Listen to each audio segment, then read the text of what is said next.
Healing a centurion servant.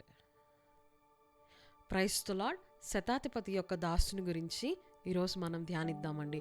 మత్తయి సువార్త 8వ అధ్యాయము 5వ వచనాన్ని నేను చదువుతున్నాను.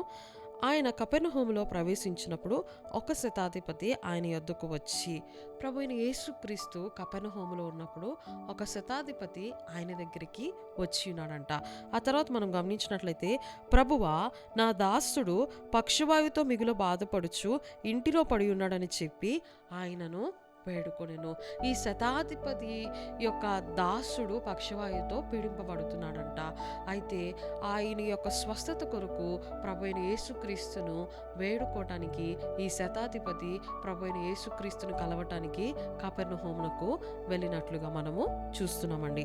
ఆ తర్వాత మనం గమనించినట్లయితే, యేసు నేను వచ్చి వానిని స్వస్థపరిచిదనని అతనితో చెప్పగా, ఆ శతాధిపతి, ప్రభువా, నా ఇంటిలోనికి వచ్చుటకు నేను పాత్రుడను కాను, నీవు మాట మాత్రము సెలవిమ్ము, అప్పుడు నా దాసుడు స్వస్థపరచబడును. ఎప్పుడైతే కపెర్నహూములో ఉన్న ఈ యేసయ్యను ఈ శతాధిపతి కలిసి, అయ్యా, నా దాసుడు పక్షవాయువుతో మిగుల బాధపడుచున్నాడని వేడుకుంటాడో, సరే పద, నీ గృహానికి వస్తాను, నీ దాసుని వరకు ప్రార్థన చేస్తానని చెప్పి యేసయ్య అంటాడండి. అని వెంటనే ఈ శతాధిపతి ఏమంటాడంటే, నీవు నా గృహంలోనికి వచ్చుటకు నేను పాత్రుడను కాదయ్యా, నీవు మాట మాత్రము సెలవివ్వు, నా దాసుడు స్వస్థపరచబడతాడని చెప్పేసి సెలవిచ్చిన వాడిగా ఉంటున్నాడు. అయితే ఆ తర్వాత మనం గమనించినట్లయితే, నేను కూడా అధికారములకు లోబడిన వాడను, నా చేతి కింద సైనికులు ఉన్నారు, నేను ఒకని పొమ్మంటే పోవును, ఒకని రమ్మంటే వచ్చును, నా దాసుని ఈ పని చేయమంటే చేయునని ఉత్తరం ఇచ్చెను. యేసు ఈ మాట విని ఆశ్చర్యపడి వెంట వచ్చి వారిని చూచి, ఇశ్రాయేలులో నెవనికైనను నేను ఇంత విశ్వాసము చూడలేదని నిశ్చయముగా మీతో చెప్పుచున్నాను. అయితే ప్రభువైన యేసుక్రీస్తు ఎప్పుడైతే శతాధిపతి యొక్క గృహాన్ని దర్శించి ఆ వ్యక్తి కోసము స్వస్థత కొరకు ప్రార్థన చేస్తా అన్నాడో, అయ్యా, నీవు నా ఇంటికి రావడానికి నేను పాత్రుడను కాదు, కానీ నీవు మాట మాత్రం సెలవివ్వు, నేను కూడా అధికారానికి లోబడేవాడని. ఇదిగో, నా కింద 100 మంది దాకా పనివాళ్ళు ఉన్నారు, నేను ఒకరిని పొమ్మంటే పోతాడు, రమ్మంటే వస్తాడు, ఇదేంటి, ఇవన్నీ కూడా నాకు తెలిసినవే, నీవు నా ఇంటికి వచ్చడానికి నేను పాత్రుడు కాదు, కానీ నీవు మాట మాత్రం సెలవిస్తే నా దాసుడు స్వస్థపరచబడతాడని చెప్పేసి ఈ శతాధిపతి చెప్తాడండి. ఆ తర్వాత మనం గమనించినట్లయితే, ఈ యొక్క మాట ఎప్పుడైతే ఈ శతాధిపతి మాట్లాడుతూ ఉంటాడో, అప్పుడు యేసయ్య ఆ మాట విని ఆశ్చర్యపోతాడంట. ఇశ్రాయేలులో ఇలాంటి విశ్వాసము నేను ఎవరి దగ్గర చూడలేదని చెప్పేసి ఆ శతాధిపతి గురించి సాక్ష్యం ఇచ్చిన వాడిగా ఉంటున్నాడండి. ఆ తర్వాత మనం గమనించినట్లయితే కింద 13వ వచనము, అంతటా యేసు, నీవు వెళ్ళుము, నీవు విశ్వసించిన ప్రకారము నీకు అవునుగా కానీ శతాధిపతితో చెప్పెను. ఆ గడియలోనే అతని దాసుడు స్వస్థత పొందెను. నీవు వెళ్ళు, నీవు విశ్వసించిన ప్రకారము నా మాట మాత్రం సెలవిస్తే చాలన్నావు కదా, అతను స్వస్థపరచబడతాడు అని చెప్పేసి చెప్పగానే యేసయ్య మాట విని ఈ శతాధిపతి తన యొక్క గృహానికి వెళ్ళిపోతాడంట. ఏ గడియలో అయితే యేసయ్య స్వస్థత పొందుకుంటాడని చెప్తాడో, అదే గడియలో ఈ శతాధిపతి యొక్క దాసుడు స్వస్థపరచబడినట్లుగా అతను తెలుసుకుంటాడు. ఇక్కడ మనం గమనించినట్లయితే, అంటే చాలామంది రోగులకి యేసయ్య ప్రార్థిస్తూ ఉంటాడు, స్వస్థత పొందుకుంటూ ఉంటారు, అవన్నీ మనకి తెలిసివేనండి. కొత్తగా ఈరోజు ఈ శతాధిపతి గురించి మనము ధ్యానిద్దామండి. ప్రభువైన యేసుక్రీస్తు కపెర్నహూములో ఉన్నప్పుడు ఈ శతాధిపతి, అంటే 100 మందికి అధిపతిగా ఉన్న ఈ వ్యక్తి తన యొక్క గృహము నుంచి కపెర్నహూమునకు ప్రయాణము చేసి ప్రభువైన యేసుక్రీస్తుని కలవటానికి వెళతాడు. చరిత్ర ప్రకారం ఏంటంటే, ఈ శతాధిపతి యొక్క గృహము నుంచి కపెర్నహూము వచ్చేసరికి 100 కిలోమీటర్లండి. అంటే ఒక రోజంతా ప్రయాణం చేయాలి.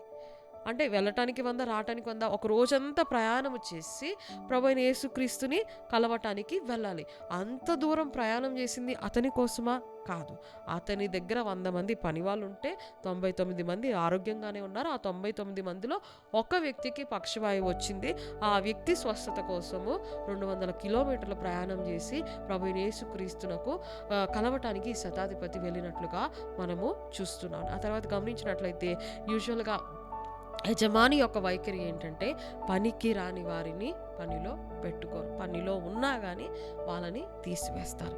అయితే ఒకవేళ ఆ యజమాని మంచోడు అనుకోండి, ఫర్ ఎగ్జాంపుల్ అన్ని సంవత్సరాలు తన దగ్గర పనిచేశాడు కనుక తనకి ఏదో కొంచెం కానుక ఇచ్చేసేసి, ఇన్ని సంవత్సరాలు నా కింద నమ్మకంగా పనిచేసావు కదా అని కొంచెం కానుక ఇచ్చేసేసి ఇచ్చి పంపించేస్తారు. అయితే ఇంకా కొంచెం మంచోడు అనుకోండి, తనకి తాత్కాలికంగా అప్పుడు పెరాలసిస్ వచ్చింది కాబట్టి ఆ ట్రీట్మెంట్కి ఏమైనా కావాలంటే డబ్బులు సహాయం చేస్తారు. ఇంకా కొంచెం మంచి వాళ్ళు అనుకోండి, ప్రతి నెల నీకేమైనా సహాయం కావాలంటే నీ మందులకు కానీ లేదా ఏదైనా మెడిసిన్ తీసుకోవడానికి, మరి ఇలాంటి స్థితిలో ఉండి నీకు వేరే వాళ్ళ ఉద్యోగం అనేది నీకు ఇవ్వరు కనుక నీకు ఏమైనా కావాలంటే ఎప్పుడు కావాలంటే అప్పుడు సహాయం చేయి, లేదా నెల నెల నేనే నీకు డబ్బులు పంపిస్తానని చెప్పేసి ఆ వ్యక్తిని అక్కడి నుంచి పంపించేస్తారు. కానీ ఈ శతాధిపతి ఎంత మంచోడంటే తను చేసుకోలేని వ్యక్తిని పడి ఉన్నాడని చెప్పి ఉన్నాడు. అంటే హీఈస్ అనేబుల్ టు ట్రావెల్. తను ట్రావెల్ చేసే సిచ్యువేషన్లో ఉన్నా కానీ ఈ శతాధిపతి he could have carried along with him. తనతో పాటు తీసుకొని ఏసే దగ్గరికి వెళ్ళి ఉండేవాడేమో. ఆ పడి ఉన్న వాడిని, తన పని చేసుకోలేని వాడిని తన దగ్గరే పెట్టుకొని తనను చూసుకోవటానికి ఇంకొక వ్యక్తిని పెట్టి తనకి జీతం ఇచ్చి తన బాగోగులు చూసుకోవటానికి అంత ఇదిగా మంచిగా తన యొక్క దాసుని ప్రేమించున్నాడు. బైబిల్ గ్రంథంలో ఒక మాట ఉంటుందండి, దాసులంట యజమానులు తట్టు చూస్తారంట, ఏమైనా మంచి చేస్తారా అని. అదే రీతిగా సహోదరి సహోదరుడా, ఈ వాక్యం వింటున్న నీవు యజమాని స్థితిలో ఉంటే కనుక దాసులను ప్రేమించుట నేర్చుకో. దాసుల ఎడల దయ కలిగి ఉండుట నేర్చుకో.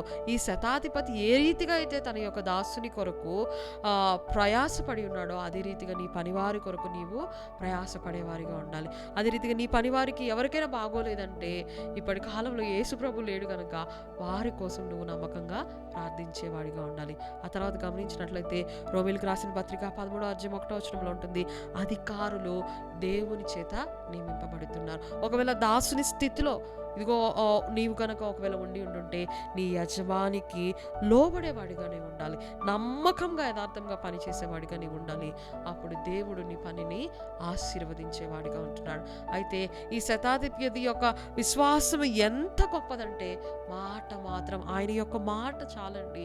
ఆకాశము భూమి గతించిపోయినా కానీ ఆయన మాట ఎన్నటికీ నిరర్థకం కాదు. నీవు మాట మాత్రం సెలవివయ్యా, నా దాసుడు స్వస్థపరచబడతాడంటాడు.